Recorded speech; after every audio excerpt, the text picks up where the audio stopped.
Welcome back. You're watching Daybreak on Citizen Television. Thank you for staying with us. We are now joined by Akelo Misori, who is the Secretary General, the Kenya Union of Post-Primary Education Teachers. Katibu, good morning. Good morning, sir. Thanks for your time and company.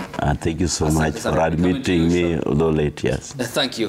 Much appreciated for your presence. Yeah. We'll be coming to you on the topic at hand at the moment. Dr. Fernandez, you had a point before we embarked on the break on now what this portends for safety in schools and the recent cases we have experienced, the overcrowding question that still challenges the government in terms of how to address that very particular problem. I mean, where is the way out of these very glaring problems at the heart of the education sector? Thank you, Janet, for bringing up that point. And I've traveled. I've really visited schools in the country. And what Janet is saying is true. One of the big problems that we have is 100% transition. And so you find that all these children should be accommodated in public schools. So when you go to a school that was designed for 350 students, currently having an occupation of 1,100, and the principal tells you, I cannot say no to students. So you're asking her, but how? How is it that children are eating in shifts? Eating becomes now the activity. Instead of covering content, we are figuring out how children are going to eat in shifts. The children are sleeping on triple deckers. The boarding facilities are overcrowded. She mentioned the toilets. We are having children with health issues because there are some children who cannot even use those facilities because of the deplorable state they are in. You find a child will only go to the washroom when they really absolutely must. And that will now cause other health issues. The nutrition, the sleeping, it's hot, it's crowded. And then these children are in constant physical touch with each other. And then we are talking about lesbianism and gayism as being pandemic in the school. Instead of thinking how we are going to cover content and teach, our attention is how we shall accommodate these children, where we shall sleep. We look at the sanatoriums that have been placed in these schools. These sanatoriums do not have proper medical personnel. They do not have proper drugs. They do not have proper mechanisms in case of emergency care of the children. But to your question, number one, I always ask the parents, why are we insisting on taking your child to that school that you already know is overcrowded? The education sector, people have invested even in private schools, which are good and are much better. But we have this mentality that we must go to that big school, that nice school, that fancy school. And the poor principal cannot say no.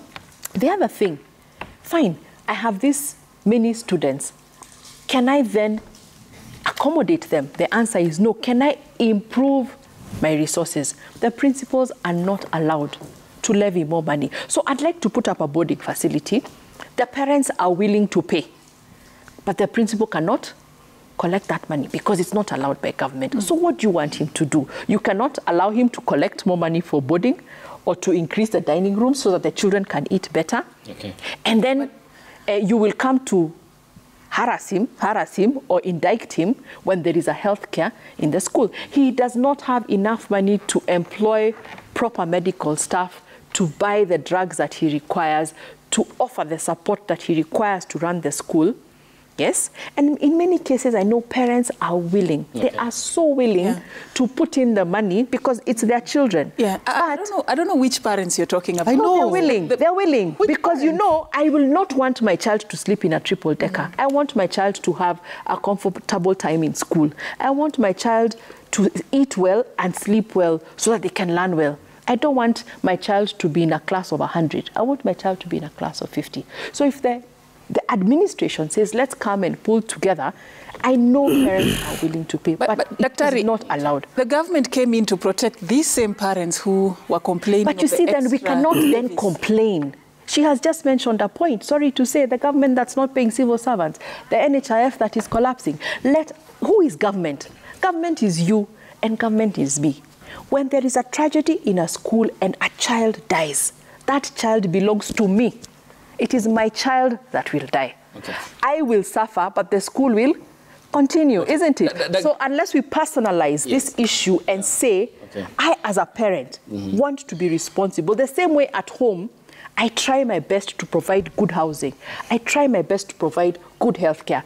I try my best to feed that child the best way I can. Okay. Daktari, then this debate can't happen in isolation. Yes. Of course, we are the government, because it's we, the Kenyan people, who hand over that power and sovereignty to be governed by a clique of people or a bunch of representatives. When you say that there are more than 100 learners in a class, that needs decongestion, it needs the construction of more classrooms, a responsibility of the government. When you talk about the need for more teachers to lessen the ratio of student or learners to teachers, it needs employment of more teachers, a responsibility of the government. Correct. When you talk about safety in schools, it needs the deployment of medicines and medical personnel who are trained properly, professionally. It needs the intervention of the government. Where is the government in all this debate? We can't talk in isolation. But let us be practical. You know, sometimes you can say, wait for government, but sometimes you can take matters in your hand, because you are the government. You are the people. It is my child. Where does personal responsibility for our children come in? And we have seen, especially in many of these faith-based schools especially, the parents come together with the help of the faith-based and whatever. The day we wait, I know she's busting, but the day we sit and wait for government, you know, for government, that is why we are in this situation. That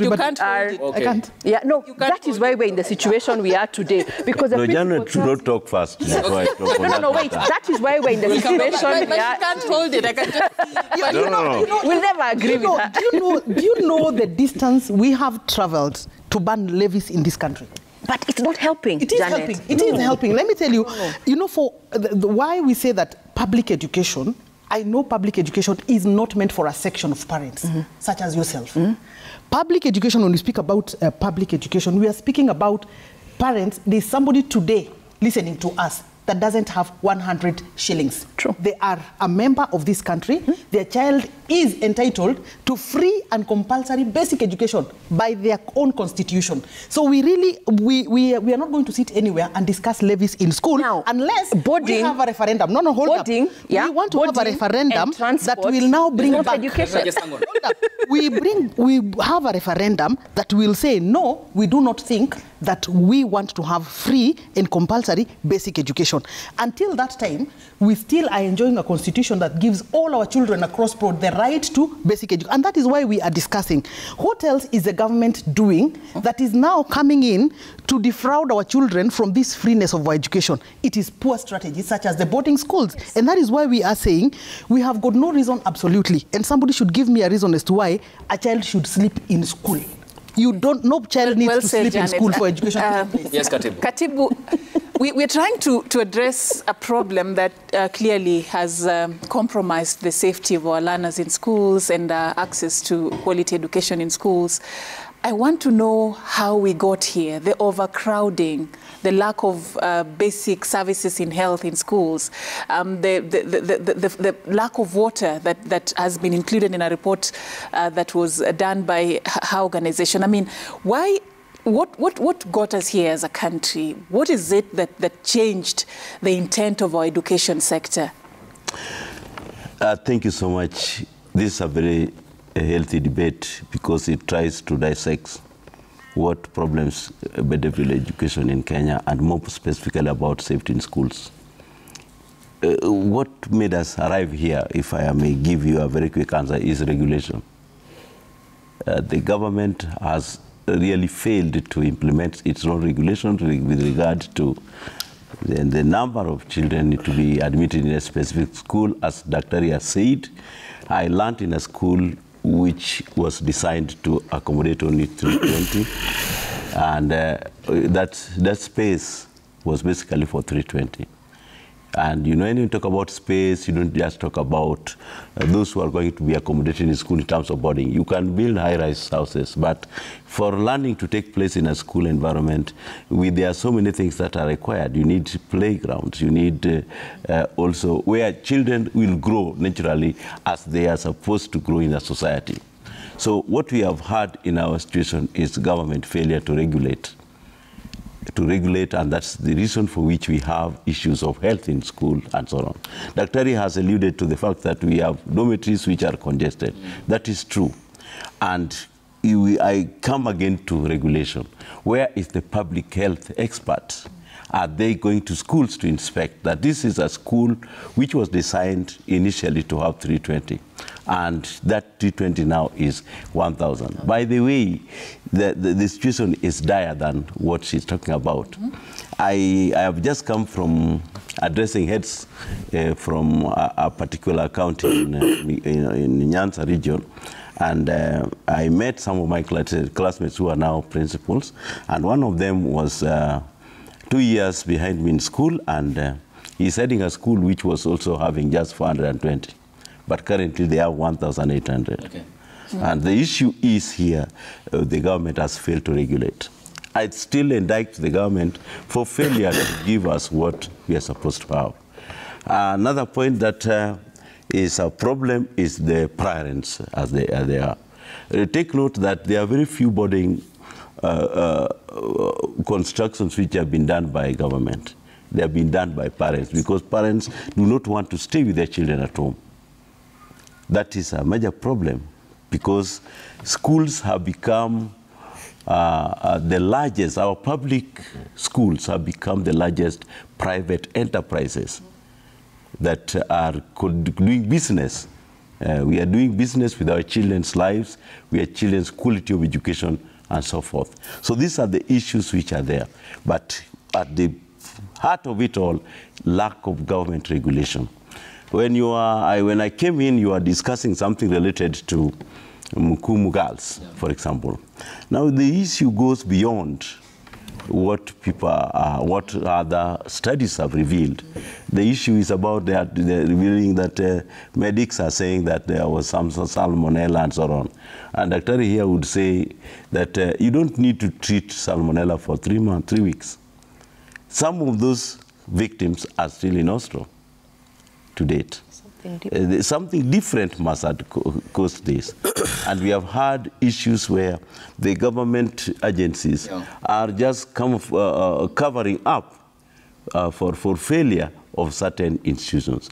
For example, are we sure that once we have made a school a boarding, that the past supplier of food to school where is the source? You know, the school is become a center and a focus, and that's why this thing is highlighted. Outside there, people are also dying because of what they are consuming.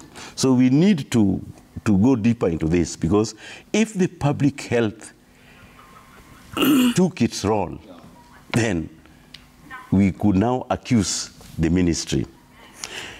The third one, and this is where I put the nail on the coffin. We have saboteurs in the Ministry of Education. Saboteurs, those who are sabotaging. In what aspect? In the aspect, for example, if a school is supposed to have a registered number to be admitted in Form 1, they're supposed to be 40. Mm-hmm. Then you find that the teachers, the head teacher or the principal is asked to admit 80. Mm-hmm. Is that not sabotaging the government policy? So it is like orders from above? Orders from above, they are just orders. They are not even orders. There are people who are doing business with the so-called good schools. Okay. And the good school principal is happy because the capitation is going to be more, and therefore will be comfortable. Okay, so because we have so many schools without numbers, and without teachers. And without learners. And without learners. So what you are saying is more or less learning centers turning out to be enterprise centers, and the role of corruption. Terrible corruption. And lack of... Yes, Honorable. Now, I'll come to Daktari. Yes, to put the entire issue into context. One, I said earlier that our constitution talks about the best interest of the child. Should be of paramount importance. But in Kenya today, if you look at where our focus is, we take the best interest of the child to be more in terms of academic performance at the expense of the safety of our children. And I want to agree with my brother here that we have laws in this country. In fact, if there's a country that has legislated on education, it's Kenya. in the entire continent. We have our whole constitution, our whole provision on education. We have the Basic Education Act.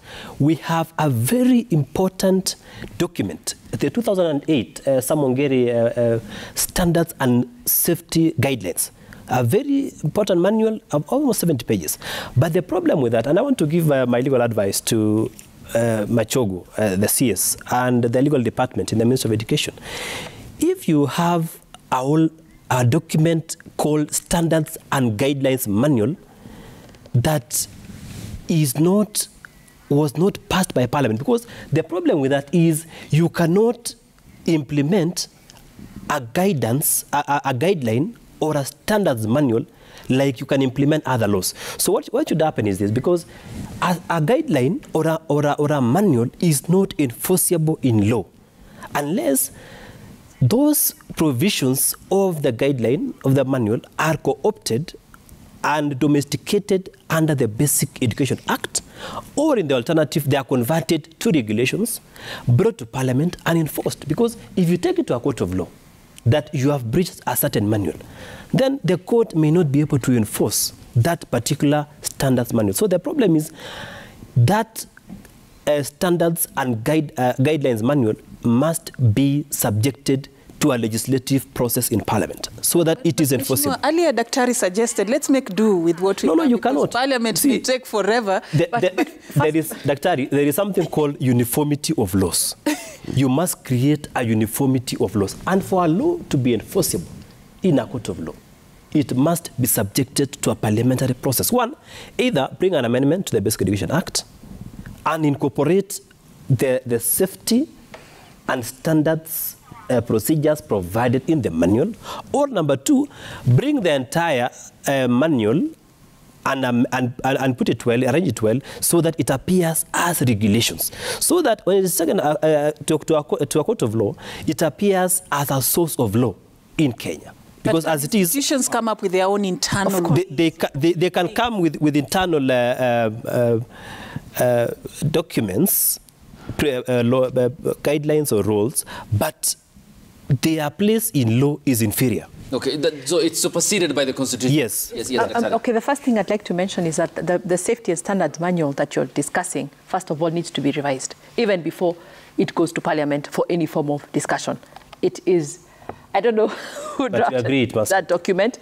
And if it must come to Parliament, by all means, please take it up. Isn't it? That committee, let us sit down, let us revise because the current manual it doesn't serve the purpose of the learner in Kenya today. I have studied it and I have felt it's very inferior. And but there's another document, the health policy of 2018. It was revised by both the Ministry of Health and the Ministry of Education. It is still very inferior. Why not act upon them? Yes, and even the one that was released in 2020 when schools were being opened after COVID is still a very inferior document based on all that we have seen happening around us. So maybe we can sit down and review those documents and come up with one that then you can champion to Parliament, and it shouldn't take very long, so that then it becomes enforceable. Meanwhile, what are the conversations we are having in our schools? Because those documents are, by the way, they're very inferior, and that is partially why we are, and they're very vague. They're not specific. They don't give proper guidelines. They don't give timelines. They don't give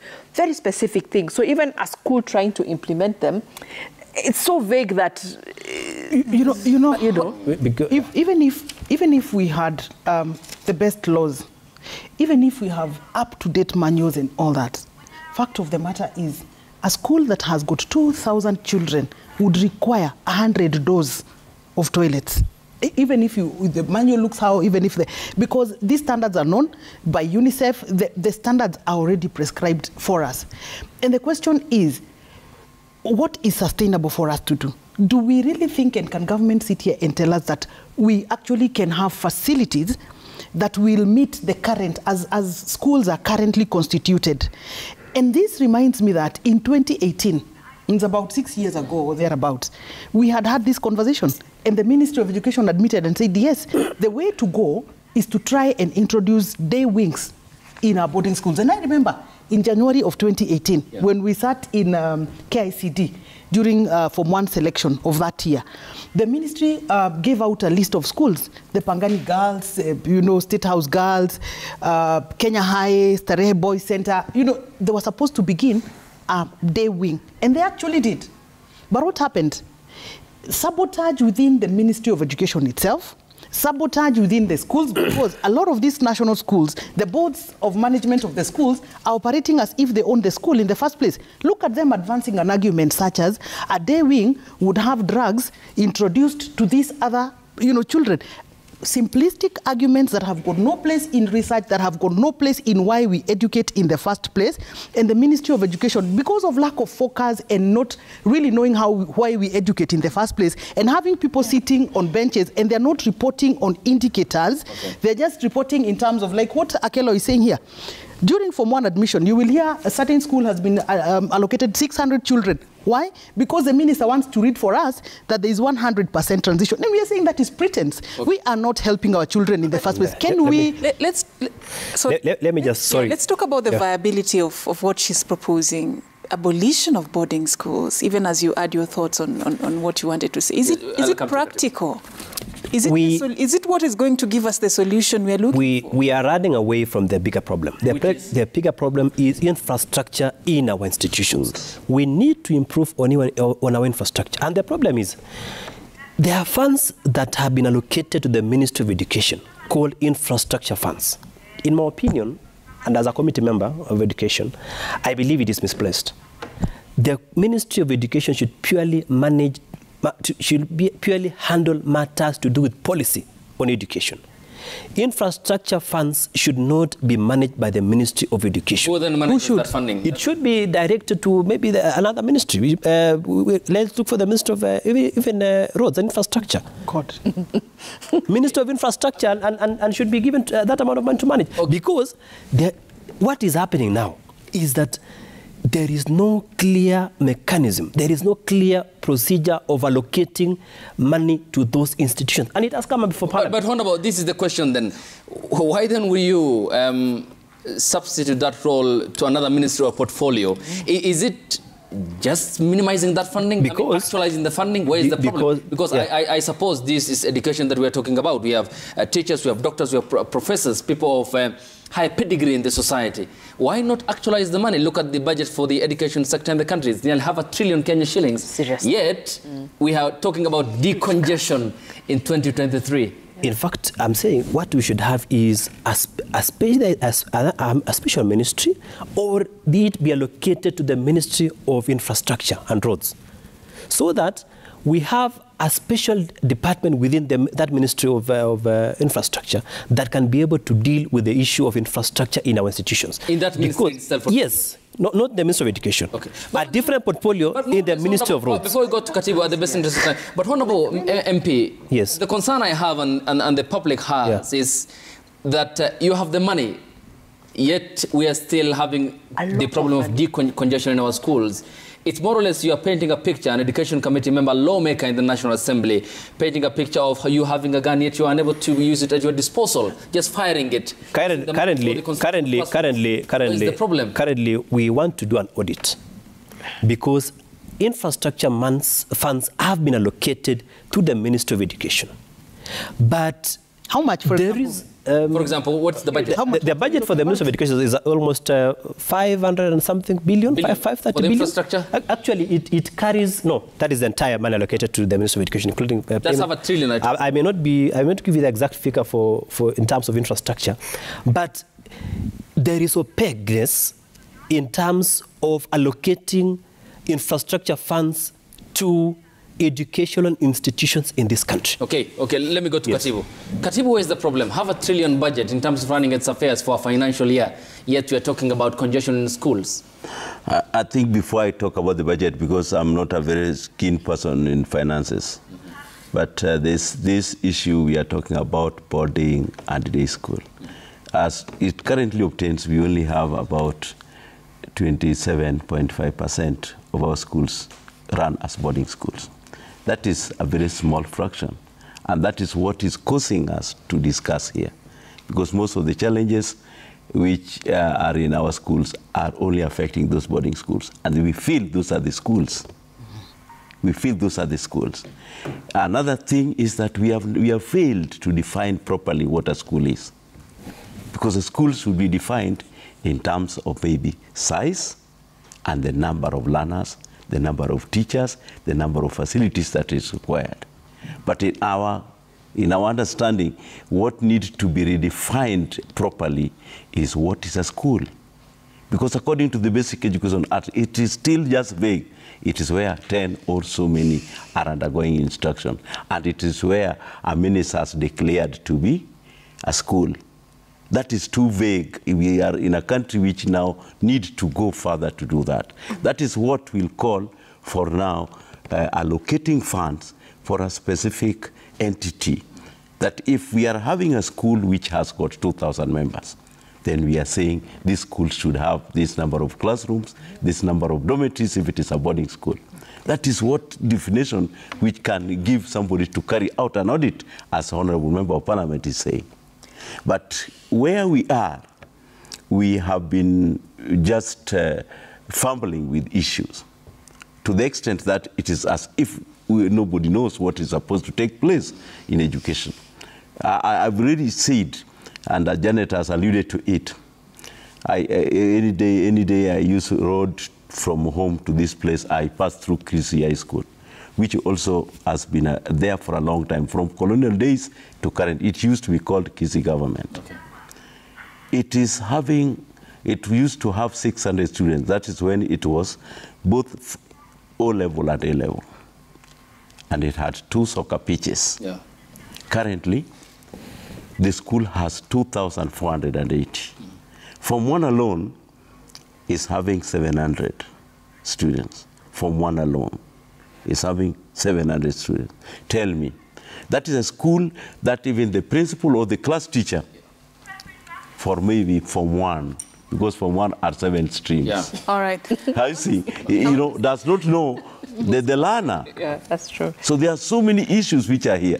I think and our insistence on boarding is killing education in Kenya because we have prioritized eating in schools. Sleeping. And what Dr. is saying that I want my boy or my girl to be treated well in school, not to be given the right stuff of education, but to be treated well. Thank you. I want us to get a chance to sample some feedback from our viewers before we wind up. In the interest of time, we welcomed you to be part of this broadcast, and we just want to look at what you are saying online. Yes, and let's just look at what you're saying on Twitter. We have there Asamo _ you say the issue of family as a basic unit in instilling values and ethical principles has failed.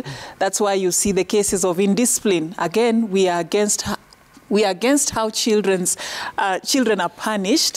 Why would you destroy a kid's testicle? He's talking about the case. Mental health. The boy reason. Body Barasaware says teachers should adopt an alternative way of forging proper ways of bonding and communicating with students as opposed to corporal punishment. The harsher the treatment, the harsher the communication in schools. Engineer Lazaro, how do you expect teachers to instill discipline on your children without caning? We are responsible for increasing cases of indiscipline and total moral decay in children of this generation. Namai Gen 1 says, imagine abolishing boarding schools. What will be the fate of students who hail from upcountry? What if we give a thought to this idea, government and school administration step up their mandate in ensuring proper sanitation and efficient infrastructure in schools? Honorable Lillian Sioi, corporal punishment is one of the most common forms of violence against children. This takes place in many settings, in homes, schools, and in childcare facilities. Let us all unite and eliminate corporal punishment. Femi Butia says, safe schools promote the protection of all students from violence, exposure, and threat. Theft, bullying, and harassment, the sale and use of illegal substances in schools grounds, and the other emergencies.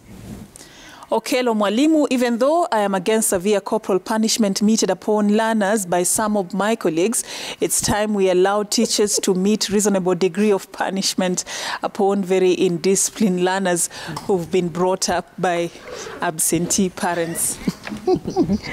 And the final one, Rev Harrison_K says safety in our schools is paramount. That's all school management, be it urban or village, must be careful on handling foodstuffs to avoid issues prone to health problems. God bless, he says.